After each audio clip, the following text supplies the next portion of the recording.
최근에 알테오젠 때문에 시장이 한번 크게 흔들렸었죠. 이 뉴스가 도대체 뭐길래 이렇게 난리였는지 오늘 그 속사정을 한번 제대로 파헤쳐 보겠습니다. 네, 바로 이 헤드라인 때문이었어요. 독일 법원 판매 금지 명령. 와, 이 문장 하나가 투자자들 마음을 얼마나 철렁하게 만들었겠어요. 순식간에 분위기가 싸해졌죠. 자, 그럼 여기서 질문이 생기죠. 이게 진짜 알테오젠의 미래를 뒤흔들 만한 치명적인 타격일까요? 아니면 뭔가 본질을 가리기 위한 일종의 교란 작전 같은 걸까요? 오늘 저랑 같이 그 답을 한번 찾아보시죠. 좋습니다. 첫 번째 파트입니다. 저는 이걸 찻잔 속의 태풍이라고 부르고 싶은데요. 왜 그렇게 생각하는지 지금부터 하나씩 짚어보겠습니다. 최근 주가가 왜 그렇게 빠졌을까요? 그건요, 회사의 본질의 문제가 생겨서가 아니에요. 그냥 시장이 그 헤드라인 하나에 겁을 먹고 반응한 거죠. 맥락은 보지 않고 판매 금지라는 네 글자에만 꽂힌 겁니다. 일종의 패닉셀링이었던 셈이죠. 이 사건의 진실을 파헤치려면요, 우리가 먼저 알아야 할 게 있어요. 바로 독일의 아주 독특한 특허 재판 시스템입니다. 이게 좀 특이하거든요. 핵심은 바로 이원화 시스템입니다. 말이 좀 어렵죠.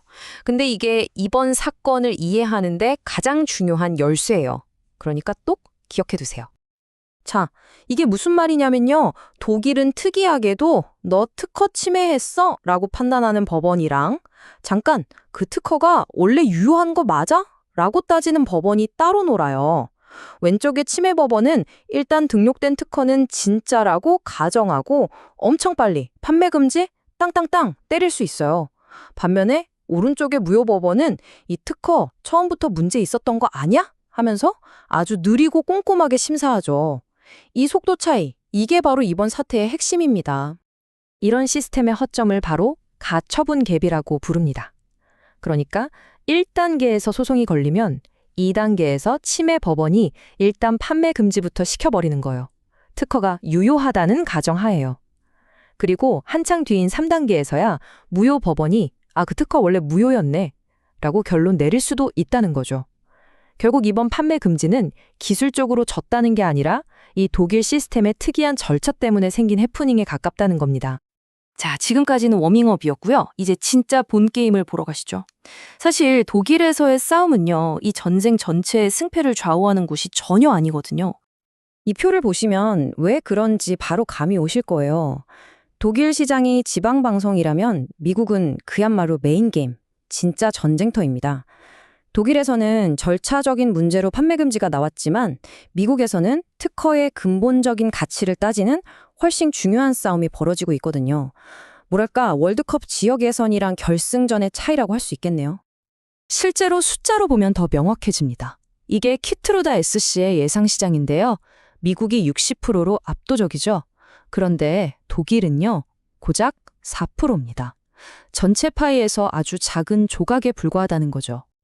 근데 진짜 중요한 건 지금부터입니다. 독일과는 완전히 반대되는 상황이 바로 이 미국에서 벌어지고 있거든요.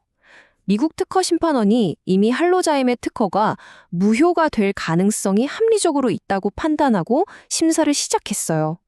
이게 뭘 의미하겠어요?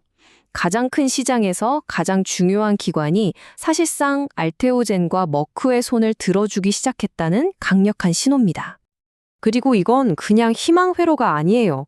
통계가 말해줍니다.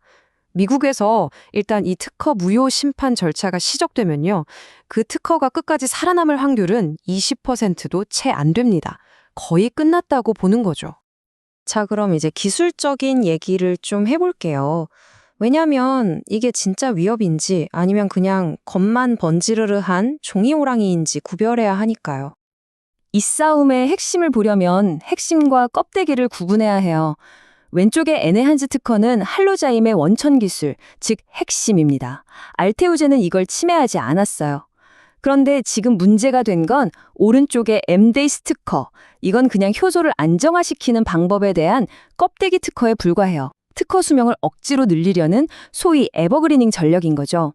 싸움은 이 껍데기를 두고 벌어지고 있는 겁니다.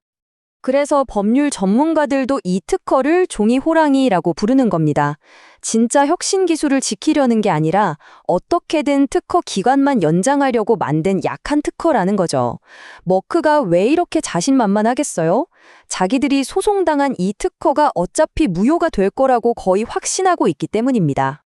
자, 그럼 이제 지금까지의 이야기를 한번 정리해 보겠습니다. 우리를 헷갈리게 만드는 노이즈와 우리가 진짜 집중해야 할 시그널을 한번 명확하게 구분해 보죠. 왼쪽이 우리가 들었던 노이즈, 즉 헤드라인입니다. 독일 판매 금지, 알테오젠 소송 패소. 무섭죠? 하지만 오른쪽의 시그널, 즉 팩트를 보세요. 판매 금지는 고작 4% 시장의 절차적 이슈일 뿐이고 패소도 일시적인 가처분일 뿐입니다. 핵심 기술은 안전하고 진짜 전쟁터인 미국에서는 오히려 압도적으로 유리한 상황이라는 거죠. 이렇게 비교해보니 그림이 훨씬 명확해지지 않나요? 그래서 마지막으로 여러분께 이 질문을 던지고 싶습니다. 이렇게 정신없는 시장의 소음 속에서 우리는 과연 진짜 위기와 보기 드문 기회를 어떻게 구별해낼 수 있을까요? 이번 알테오젠 사태가 우리에게 던지는 중요한 질문이 아닐까 싶습니다.